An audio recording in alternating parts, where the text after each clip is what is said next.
Olá, estamos dando início a mais uma edição do programa Resenha Safras e Mercado.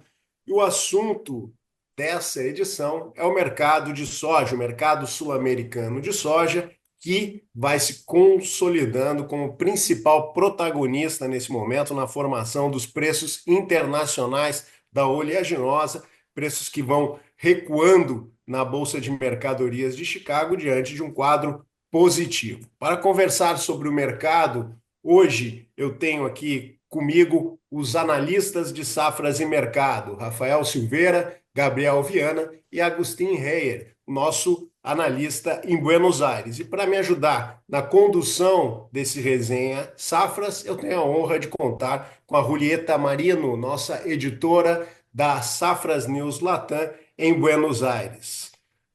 Para dar início, então, ao programa, eu começo com a questão que é o grande ponto nesse momento no mercado e peço a ajuda dos nossos analistas para contextualizar sobre o desenvolvimento inicial e também as estimativas de safra de soja do Brasil e da Argentina. Começo então pedindo para o Rafael, tudo bem, Rafael?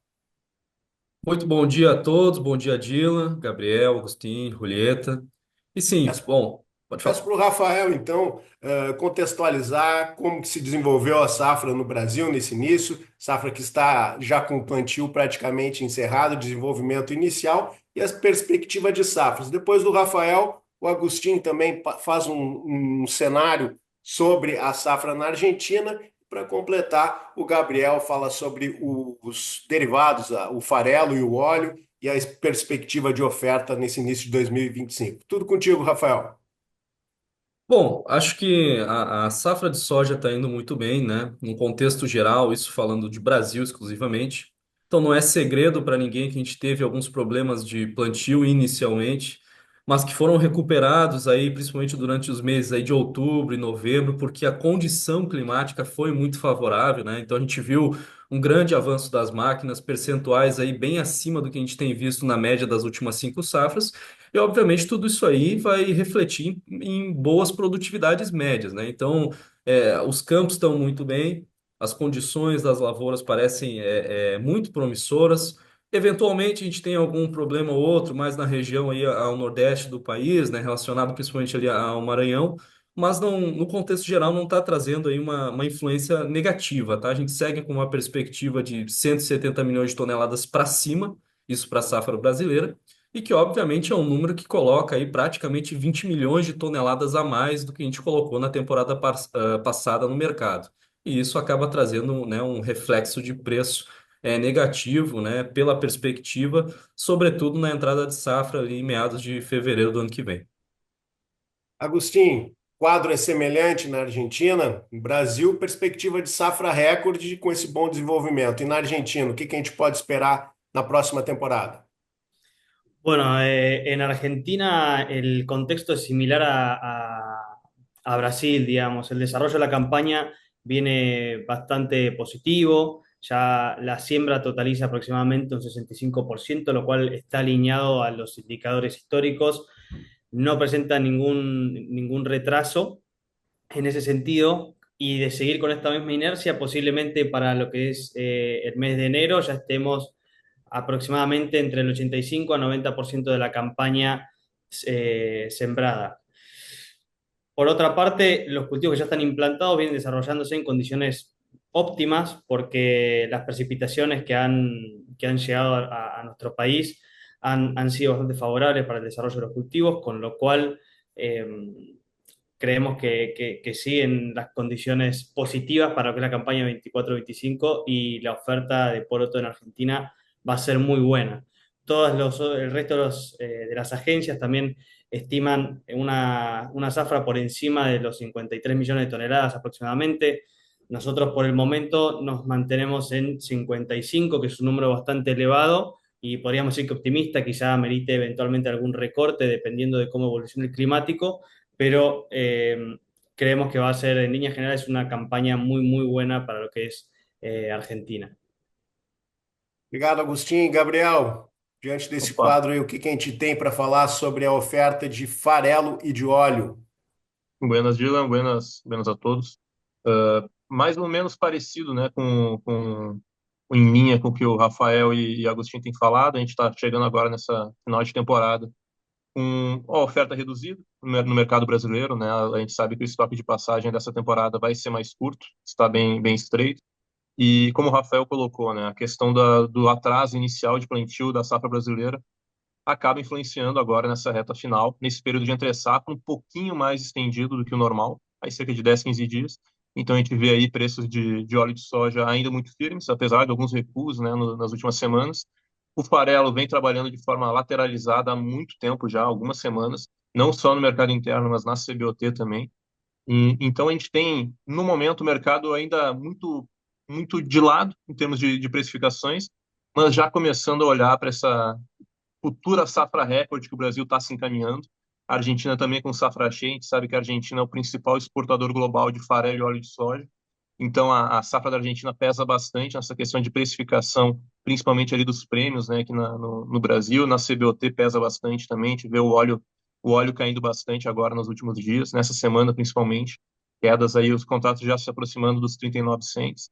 Então o cenário todo está se encaminhando para essa safra muito grande na América Latina, tá? Como o Rafael colocou, mais de 30 milhões de toneladas a mais globalmente de soja, muito possivelmente a gente vai ter na temporada 2025.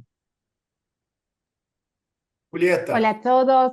Sí, me gustaría preguntar para ellos o qué esperar dos mercados diante amplia oferta mundial. Si você quer comenzar, Rafael, sobre o Brasil. Certamente. Bom, eu acho que o próximo ano vai ser um ano marcado ainda por quedas no preço da soja no mercado internacional. Basicamente, Chicago agora está olhando para a América do Sul porque a gente está com uma safra dos Estados Unidos basicamente consolidada. Obviamente que o relatório de janeiro é um relatório muito importante, porque é o final crop. Então, realmente, a gente vai ter os dados consolidados da safra dos Estados Unidos. Eu acredito que tem espaço ainda para algum ajuste positivo, porque a gente teve excelentes condições também no plantio das lavouras dos Estados Unidos, tá? E simplesmente o USDA cortou, né, em apenas um mês mais de 3 milhões de toneladas. Então, achei um corte que talvez foi um pouco exagerado e pode trazer algum ajuste positivo, tá? Então, não descarto essa ideia. Ainda assim, a gente está saindo dessa situação, que é uma safra americana muito confortável, se eu não me engano, a segunda maior da história. E aqui na América do Sul, boas perspectivas. Então, o quadro de oferta global, com 30 milhões a mais de toneladas projetadas aí para a questão de estoques também, como o Gabriel apontou, vai conduzir os preços em 2025, tá? Pelo menos até o próximo ciclo americano, onde a gente pode ter alguma redução diária, já que a soja vem perdendo bastante valor, principalmente nesse ano. Foram mais de 20% de queda no preço da soja no mercado futuro, e isso deve impactar aí a percepção do produtor americano, que deve talvez cortar aí a área e buscar plantar mais milho, por exemplo, que recentemente vem ganhando alguma força. Agustín, para el impacto para los mercados de Argentina, ¿ustedes más o menos están viendo lo que están viendo los analistas de Brasil o están evaluando otros impactos? Sí, nosotros creemos que, bueno, como dijo Rafael, ¿no? La presión de una campaña 24-25 que va a ser muy buena, creemos que va a ejercer una tendencia bajista sobre lo que es la definición de precios, con un Chicago quizás más bien demostrando grandes caídas en las posiciones principalmente de mayo, que son para cuando arranque la oferta, cuando se vuelca al mercado la oferta de Sudamérica o el grueso de la oferta sudamericana. Entonces, en líneas generales, el contexto internacional quizá va a estar tendiendo a la baja y un mercado local que va a buscar desafiarlo lo máximo posible con un productor que viene sufriendo notablemente el impacto sobre sus márgenes, ¿no? Venimos de valores, el productor estaba negociando en los $300 por tonelada, tipo de cambio exportador, y actualmente, si vemos la soja mayo, la estamos viendo más o menos en los $265 por tonelada. Y si vemos toda esa caída y si llega a traducir a precio real en la posición de mayo en el mercado local, creo que va a generar bastante tensión entre las puntas compradora y vendedora. Y bueno, posiblemente tengamos un avance de comercialización lento en Argentina en ese sentido. Pero más allá de eso, creo que, que es inevitable un mercado presionado en términos de precios por lo que es la oferta internacional. Y, y bueno, Argentina no se puede desacoplar del todo de esos indicadores mundiales. Con lo cual, esa es un poco la visión que tenemos para Argentina, un mercado más bien bajista, con un productor un poquito reticente quizás a la venta o una comercialización un poco más lenta que de lo normal, digamos. Ô, Gabriel, você, o que está achando desse impacto para o mercado de óleo farelo no Brasil? Tudo bem, Julieta? O impacto ele acaba sendo repercutido, né? Vem de cima para baixo. Da soja impacta diretamente no farelo e no óleo.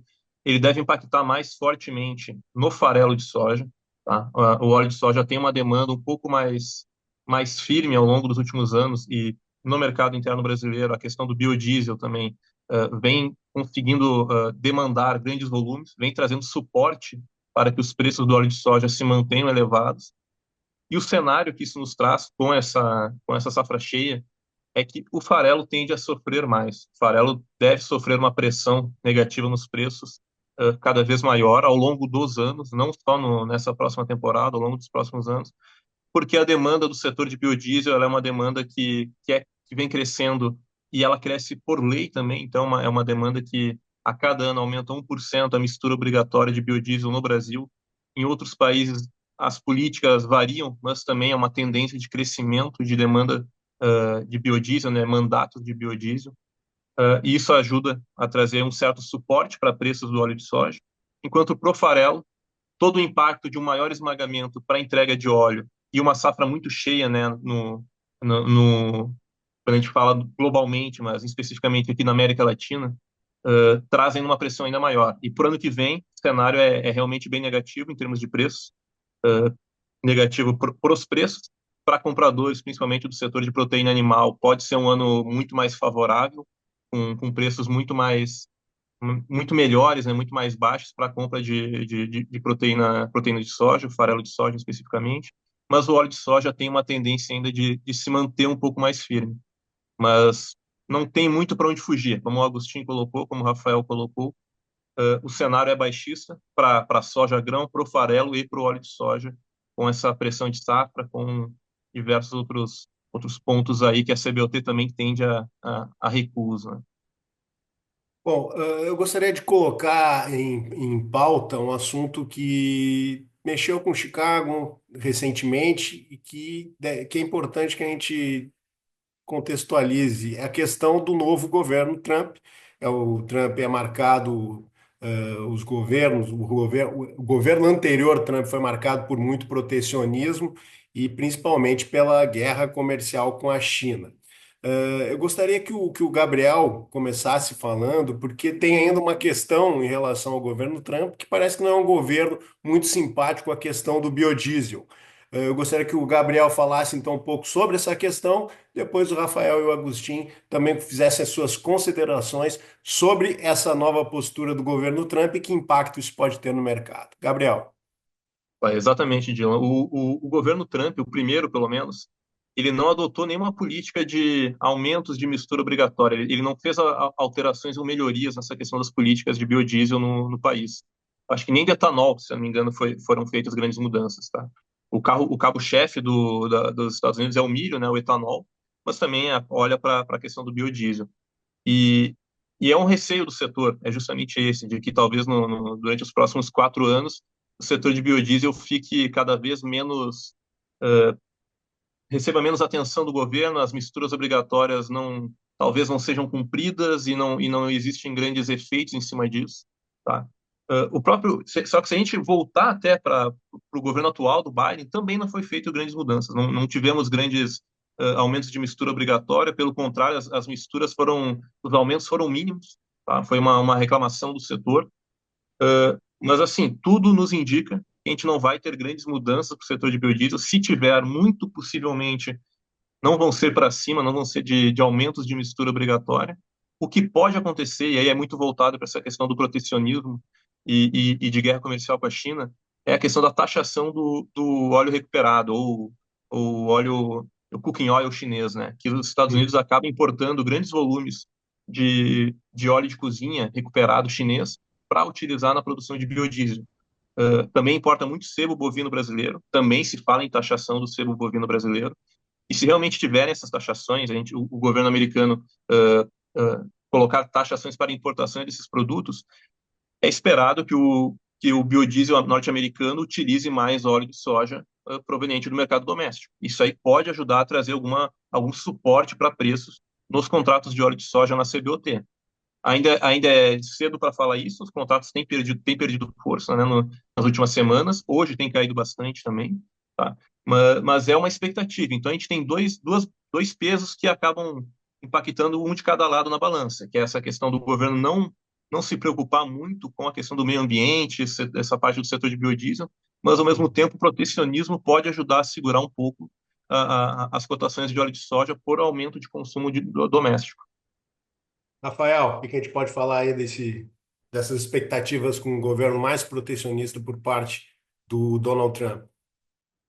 Bom, falando especificamente da soja grão, eu acredito que no primeiro semestre a gente não vai ter um impacto muito significativo, porque o Trump vai assumir só a partir do ano que vem.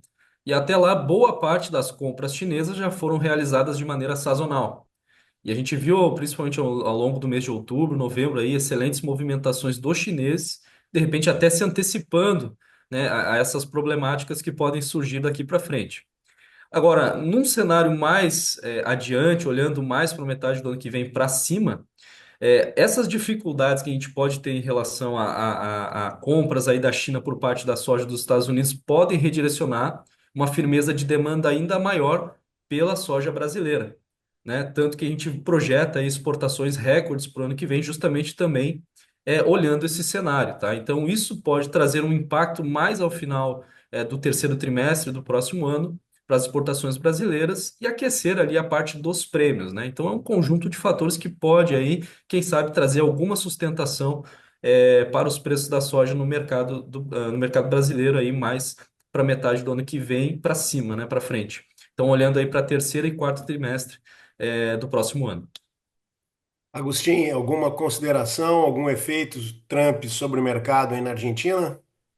Bueno, creo que particularmente esto, el efecto Trump, coincido con lo que venía comentando Rafael y Gabriel respecto al impacto a nivel internacional, creo que se va a ver más bien entrados en la segunda mitad del próximo año por la estacionalidad y el momento de año calendario en el que nos encontramos, con un Brasil mucho más participativo de ese mercado en este momento, y China que, bueno, decidió incrementar sus niveles de importación, incluso a niveles por encima del promedio histórico,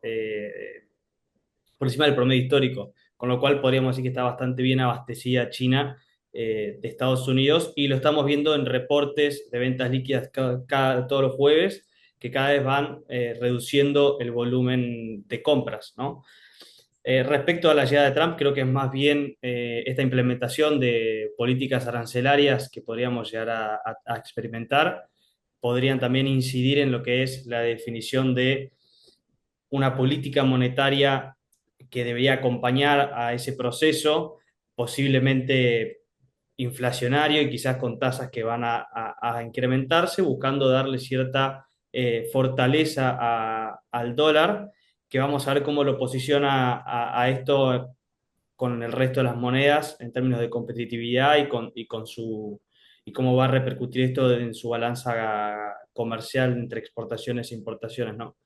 Pero en términos de definiciones de precios, creo que lo más importante es el rol que tiene Brasil, China y Estados Unidos, y Argentina acá estaría replicando un poco porque lo que nosotros nos dedicamos principalmente a la exportación de aceite y harina y no de poroto. Me gustaría inserir aquí na conversa a China, ya que agora Agustín nombrou, segundo últimos informes, a economía chinesa debería crecer menos de lo que originalmente fue esperado. Entonces, él me preguntaba qué podemos esperar do apetite chinês para soja para o 2025. Si você quer comenzar, Rafael, con impacto para o Brasil. Bom, os chineses eles são conhecidos pelo pragmatismo, né? Então eles acompanham o preço do mercado. Conforme a soja for dando condições de melhores preços e for caindo, os chineses vão adquirindo e fazendo estoque. Então a gente tem visto ao longo dos últimos anos aí os chineses investirem bastante nisso, comprarem muita soja, né, em termos de volume, fazendo um estoque que é crescente, tá? Então eu vejo que a gente tendo um primeiro semestre de preços baixos, a China com certeza vai manter aí a eficiência nas compras. Eles têm aquela questão de manter sempre ali a segurança alimentar, então não vejo recuo de demanda para a soja, muito pelo contrário, né? Preços favoráveis é igual a maiores compras. Então, acho que a China vai seguir sim nesse quadro aí de aumento de busca, de aumento de demanda pelo produto aí, né, no mercado. E se eu puder fazer uma colocação também, a questão da demanda por soja, especificamente, ela tem uma flexibilidade um pouco menor do que é, por exemplo, do petróleo em termos de economia.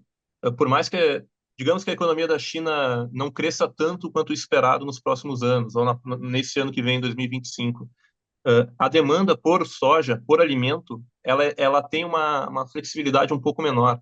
Ela não vai diminuir tanto, uh, ela não tende a diminuir tanto, por exemplo, como a gente vê com petróleo, com minério de ferro, porque o alimento é necessário. O alimento ele não pode, não tem como parar de alimentar os animais para os porcos ou o gado, o frango, porque tem que manter a população alimentada também. Então, existe essa diferença entre a compra de alimentos, né, em específico da soja, e a questão de minério, de concreto, de petróleo, por exemplo, quando a economia realmente está um pouco aquém do esperado.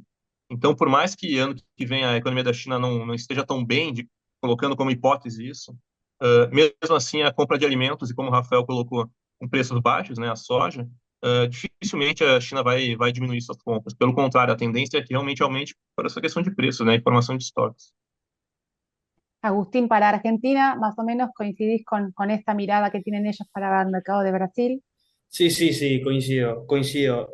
Creo que el crecimiento económico o no que se pueda dar en China no va a afectar necesariamente a la demanda y el ritmo de compras.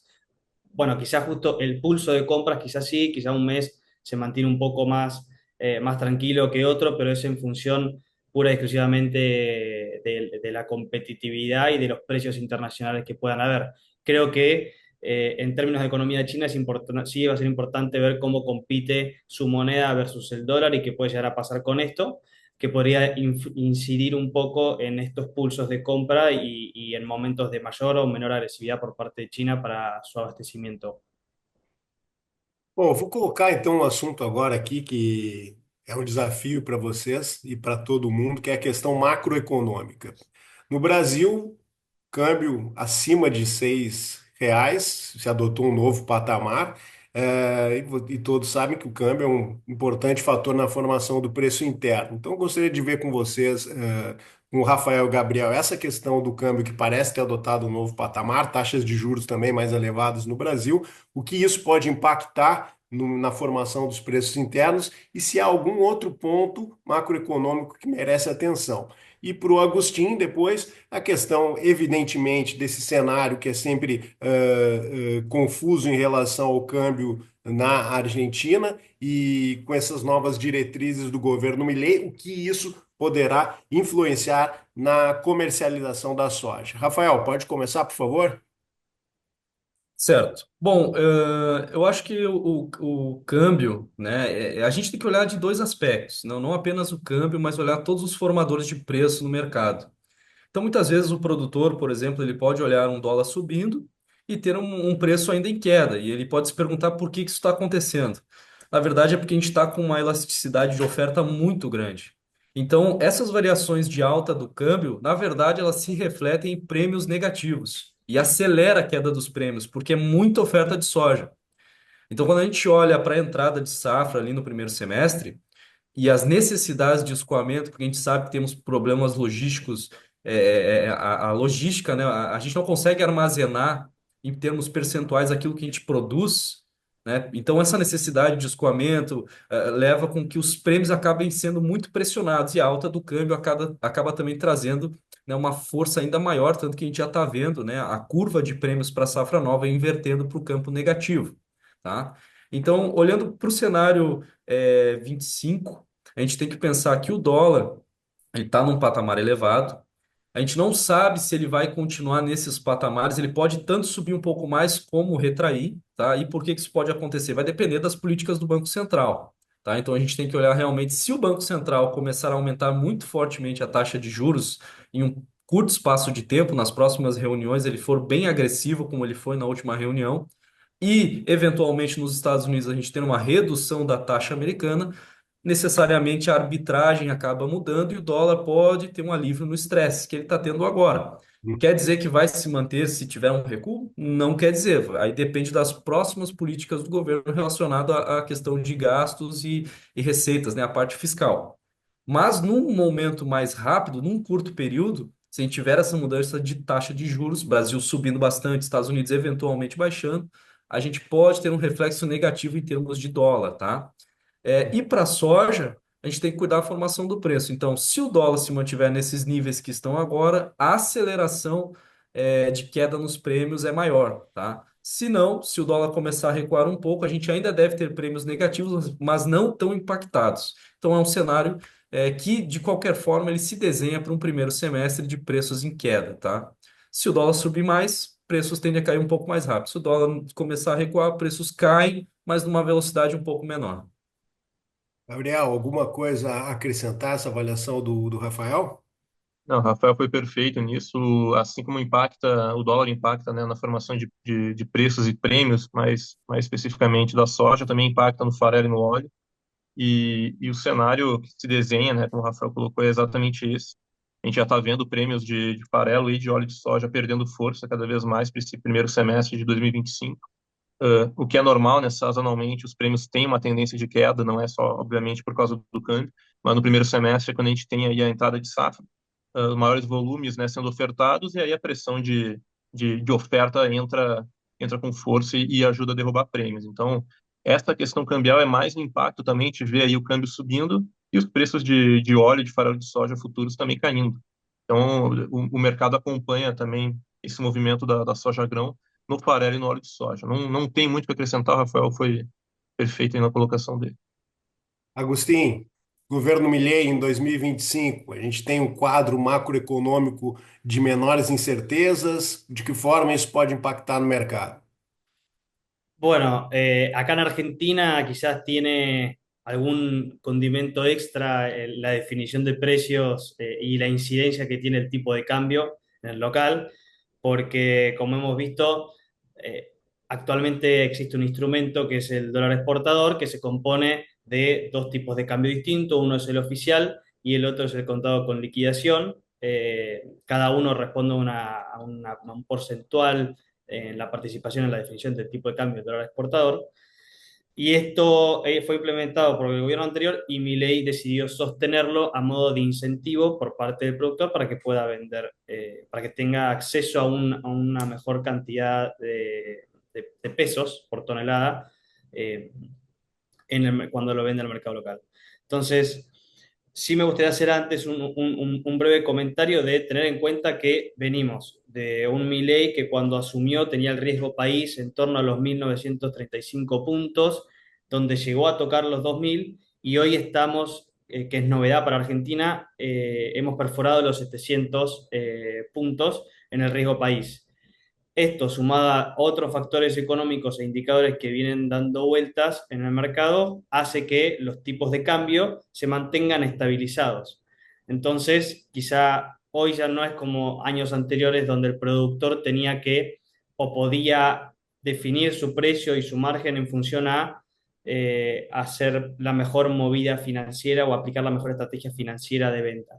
Hoy ya estamos en un momento en el cual el productor, para poder ganar margen, tiene que ser más competitivo, más eficiente, implementar tecnologías nuevas, etcétera. Entonces, si sigue todo esto así y logramos ver un impacto fuerte en lo que es la microeconomía, porque los indicadores macro ya están bien consolidados y están sanos, si llegamos a ver esto, es posible que el tipo de cambio se mantenga en los mismos niveles que ahora, no tiene ningún motivo para dispararse, lo cual desincentiva un poco al productor porque tiene un tipo de cambio definido que va devaluando mensualmente al ritmo del Cronimpec, digamos que estaba definido hasta ahora estaba definido en el 2%, y teníamos el CSL que se contaba con liquidación, que respondía más a movimientos de mercado y especulación. Cuando el CSL se mantiene estable y el dólar oficial viene devaluando a un ritmo de 2% mensual, lo que hace es desmejorar lo que es el valor en dólares por tonelada del productor.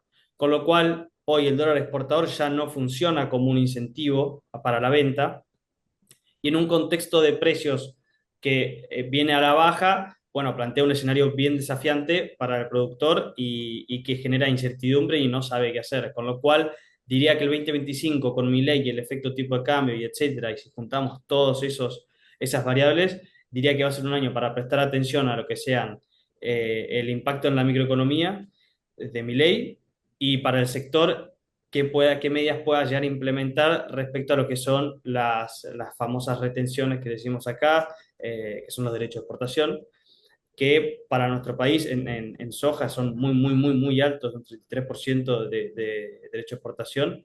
Ya con una quita de 10 puntos por lo menos, estamos mejorando notablemente la adquisición de valor por parte del productor al vender su mercadería. Yo creo que para esto falta todavía, no creo que lo veamos en el primer semestre del 2025. Pienso que primero se va a enfocar en la gestión de la microeconomía y en otras variables, y quizás retrase un poco más lo que son las buenas noticias para el sector agropecuario. Así que eso creo que va a ser un año desafiante. Para ir finalizando, Rafael, Gabriel, no sé si ustedes quieren dar algún consejo para el productor no Brasil, algún punto que quieran destacar. Bom, resumidamente, ficar de olho no mercado, principalmente cuidar o restante da safra sul-americana. O Brasil está muito bem encaminhado. Sempre pode acontecer um problema ou outro, mas daqui para frente os problemas eles não devem ser grandes se a gente tiver, tá? Então a gente vai consolidar uma safra grande, provavelmente, e cuidar a Argentina, né? Mais 90 dias pela frente. Eu acho que o Agostinho pode falar melhor sobre isso. Mas a relação de preços é que primeiro semestre vai ser marcado por um quadro aí negativo em termos de preço para soja grão no mercado físico, tá? Dificilmente a gente vai ver um quadro diferente desse, pelo menos até a próxima temporada, aí começando o ciclo americano. E pro farelo e pro óleo, o cenário não é diferente. Sazonalmente, a gente já tem, né, preços mais baixos no primeiro semestre. E num ano de safra cheia, de provavelmente uma safra recorde no país, por mais que o dólar esteja alto, a gente deve ter aí preços mais baixos no primeiro semestre. Então, para compradores, um momento de compra; para vendedores, talvez eles, se conseguirem segurar um pouquinho vai de acordo com cada um, né? Para o segundo semestre, normalmente os preços são melhores, mas isso é claro. Daqui a pouco, se os produtores acabam segurando muito essa oferta, né? E acabam depois colocando todo mundo junto a essa oferta no segundo semestre, em algum momento, isso pode acabar caindo depois, pode acabar caindo mais tarde. Então é um cenário complexo, não é algo tão simples, né? A gente tem que analisar diariamente essas questões, mas o que a gente tem em mãos é que hoje o cenário de preços é realmente de baixa, né, para a temporada que vem, e principalmente ali no primeiro semestre, quando a gente tem a entrada de safra, que deve, como eu falei, como o Rafael citou, deve ser uma safra recorde no país. Bien, y Sí, en Argentina los productores se convirtieron casi en economistas. Sí, en Argentina creo que, bueno, como decía, el desafío va a estar puesto bueno, la campaña ya se está lanzando en este momento, con lo cual es primero plantear distintos escenarios y pensar a la hora de hacer números en cómo impacta el margen el precio que tenemos hoy, y cómo podría impactar en el margen un detrimento en el precio, y hasta qué punto estoy dispuesto a arriesgar mi margen, esperando algún escenario positivo en precios que posiblemente no venga. Con lo cual creo que es importante definir dónde está el punto de equilibrio de cada uno, que eso estará en conocimiento de cada uno de los planteos, es distinto para todos. Y nada, pienso que va a ser un contexto muy desafiante en términos de precio y que es un año para ponerse a pensar quizás en planteos que sean completos en términos de implementación de tecnologías, como dije, y de eficiencia, ver quién es el más eficiente para mejorar los rendimientos por hectárea. Esse foi o Resenha, então, soja, Resenha Soja falando da América do Sul. Resumindo, uma safra cheia na América do Sul e dificuldade com preços. E nesse cenário é que você precisa das melhores informações. Hora do Merchan, Safras e Mercado, a principal consultoria do Brasil, da Argentina, da América do Sul. Se você quiser negociar bem, você precisa das informações de safras. Nos siga no nas nossas redes sociais, tanto no Brasil como na Argentina. Acompanhe nossos vídeos. Diariamente temos vídeos, temos áudios sobre o comportamento das principais commodities, tanto no Brasil como na Argentina. Visite nosso site, safras.com.br, peça uma demonstração da plataforma Safras. Lá você tem áudio, tem vídeo, tem análise, tem notícia, tem preço, tem gráfico, tem toda a informação isenta e de credibilidade para você fazer o melhor negócio. E como os nossos analistas colocaram, a gente vai ter um ano de 2025 desafiador para se conseguir os melhores preços e as melhores negociações, se confirmando essa safra cheia no Brasil e na Argentina, Brasil e Argentina que passam a ser protagonistas na formação dos preços internacionais. Aproveito e desejo um Feliz Natal e também um Feliz Ano Novo para os nossos assinantes, para os meus colegas Rafael Silveira, Gabriel Viana, Augustin Reyer e Julieta Marino, nossa editora na Safras News Latam. Um bom ano de 2025 e bons negócios a todos.